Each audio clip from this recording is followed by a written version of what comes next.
मित्रों, यह बात उस समय की है जब पांडवों को 12 वर्ष वनवास के बाद 1 वर्ष की अज्ञातवास मत्स्य नरेश विराट की राजधानी में बिताना पड़ा था। पांडवों को मत्स्य नरेश विराट की राजधानी में निवास करते हुए 10 माह व्यतीत हो चुके थे। सहसा एक दिन राजा विराट का साला कीचक अपनी बहन सुदेशना से भेंट करने आया था। जब उसकी दृष्टि सैरंध्री बनी द्रौपदी पर पड़ी तो वह काम पीड़ित हो उठा तथा सैरंध्री से एकांत में मिलने के अवसर की ताक में रहने लगा। द्रौपदी भी उसकी कामुक दृष्टि को भांप गई थी। द्रौपदी ने महाराजा विराट तथा महारानी सुदेशना से कहा कि कीचक मुझ पर कुदृष्टि रखता है। मेरे 5 गंधर्व पति हैं, एक न एक दिन वे कीचक का वध कर देंगे। किंतु उन दोनों ने द्रौपदी की बात की कोई परवाह न की। लाचार होकर एक दिन द्रौपदी ने भीमसेन को कीचक की कुदृष्टि तथा कुविचार के विषय में बता दिया।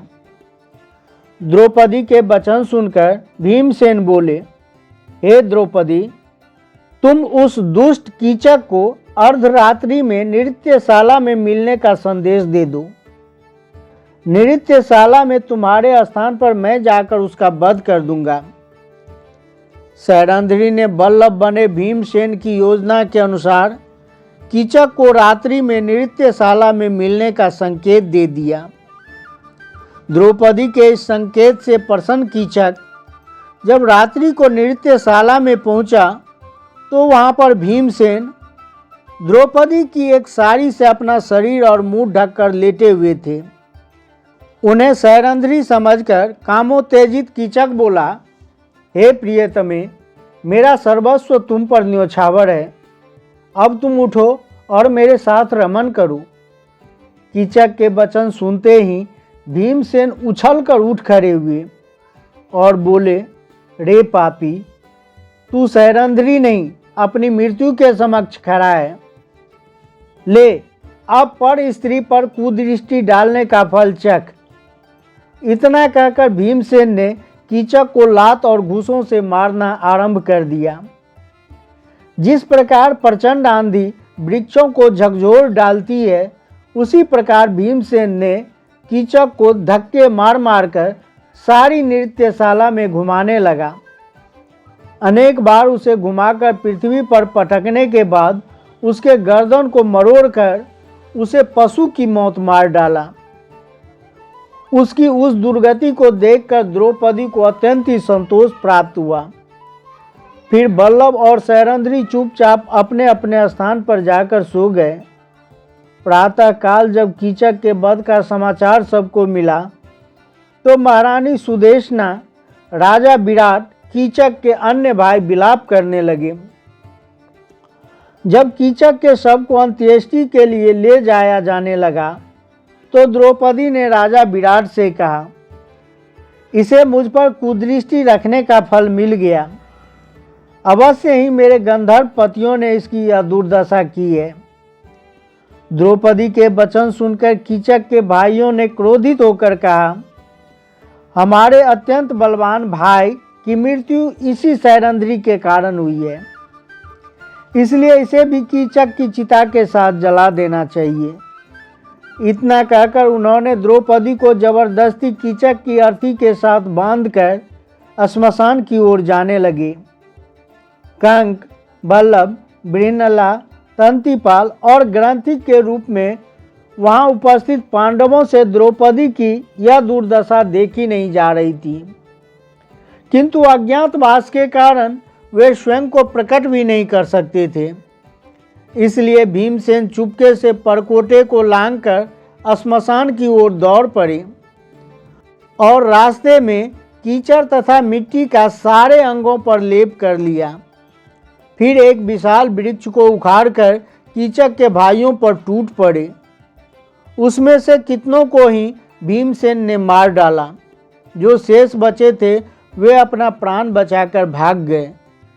इसके बाद भीमसेन ने द्रौपदी को संतावना देकर महल में भेज दिया और स्वयं नहा धोकर दूसरे रास्ते से अपने स्थान पर लौट आए। कीचक तथा उसके भाइयों का वध होते देखकर महाराज विराट सहित सभी लोग द्रौपदी से भयभीत रहने लगे।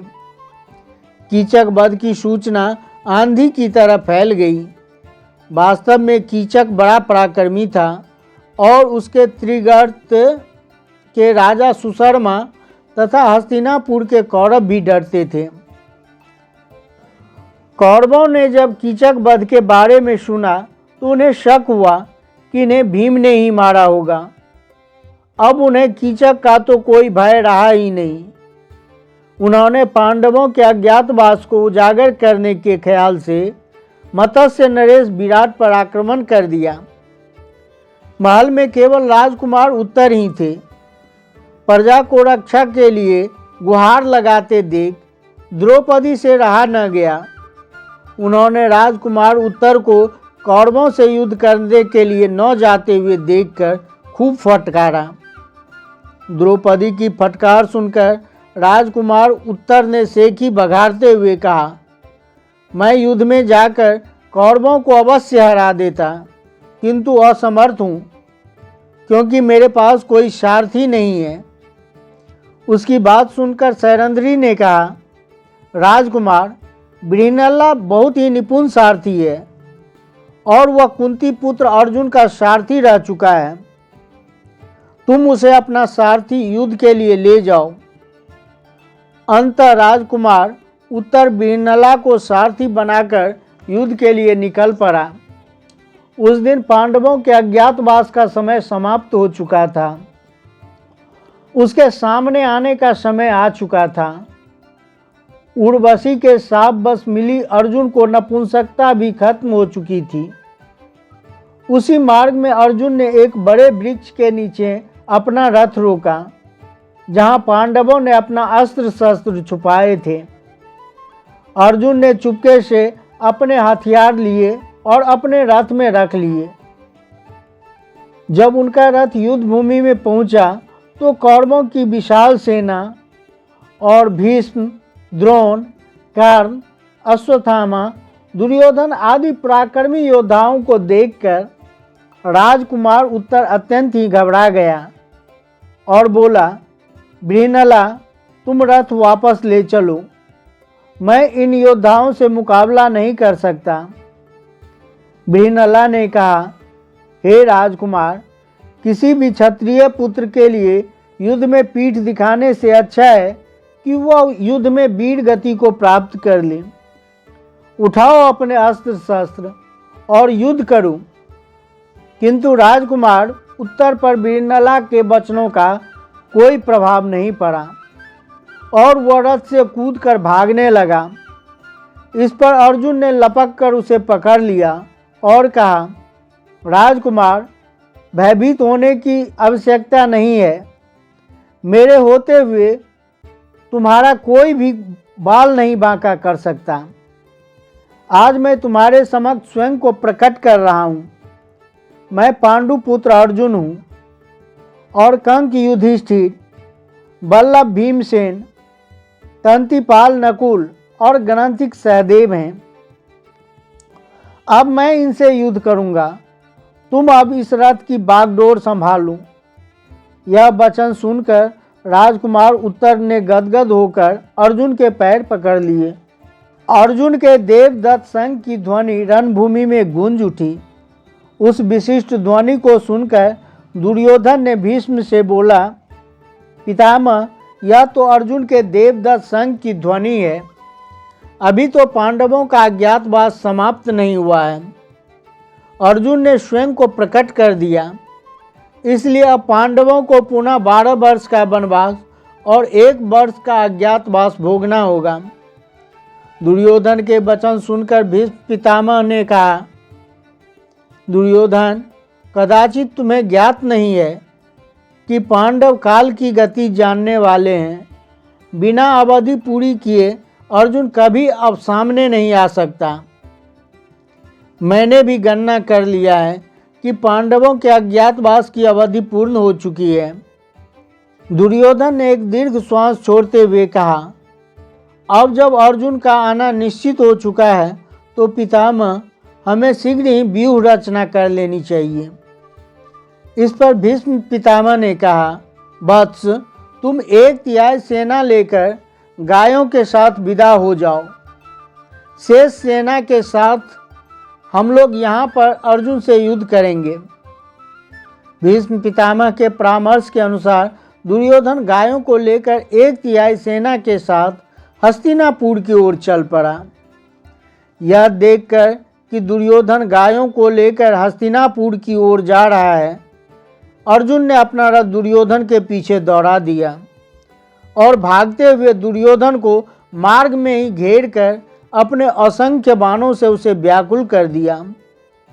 अर्जुन के बाणों से दुर्योधन के सैनिक के पैर उखड़ गए और वे पीठ दिखाकर भाग गए। सारी गौएं भी रंभाती हुई विराट नगर की ओर भाग निकली। दुर्योधन को अर्जुन के बाणों से घिरा देखकर कर्ण, द्रोण, भीष्म आदि सभी वीर उसकी रक्षा के लिए दौड़ पड़े। कर्ण को सामने देखकर अर्जुन के क्रोध का पारावार न रहा।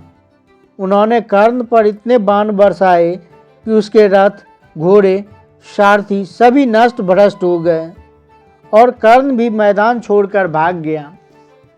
कर्ण के चले जाने पर भीष्म और द्रोण एक साथ अर्जुन पर बाण छोड़ने लगे, किंतु अर्जुन अपने बाणों से बीच में ही उनके बाणों को टुकड़े टुकड़े कर देते थे।